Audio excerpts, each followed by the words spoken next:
Friends, may naalala ba kayong time where parang nagrereklamo pa kayo na magdala ng payong, okay? Kasi parang hindi ka sure, ulan ba, hindi, parang hindi naman, okay?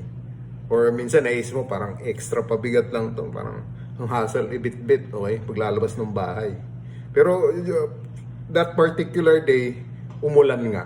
Yet, alam mo yun, you were so happy na nagdala ka ng payong, okay? Kasi, hindi ka mababasa, okay? Di ba? Ganun yung insurance ng friends, no?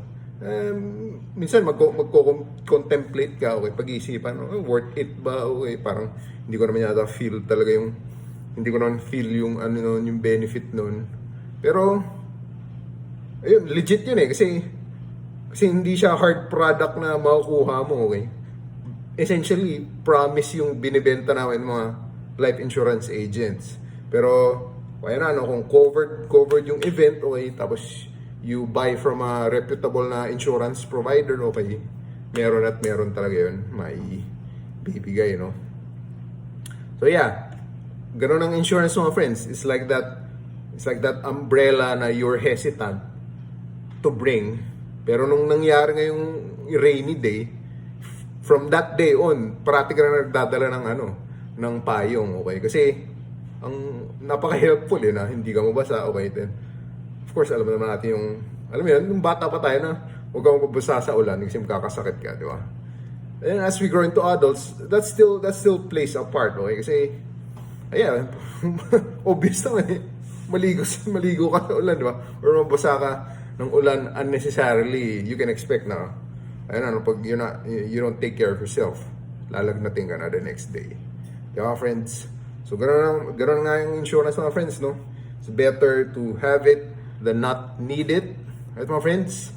Than to need it but not have it.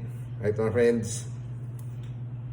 Honestly, never pa ako naka-encounter ng yung nag-regret sila na bumili sila ng insurance nung nangyari na yung na hospital sila, nagkasakit sila, okay, namatayan yung relative nila, okay, tapos nakatanggap sila ng death benefit. Never have I heard of someone na nagreklamo dahil bumili siya ng insurance pero nangyari nga yung covered event, okay? In fact, they're all happy na meron nga silang insurance, tinuloy nila insurance, okay? So yeah, yun lang friends. If na-convince nga kayo mga friends, no? Find an agent na, of course, you feel like you can trust, right?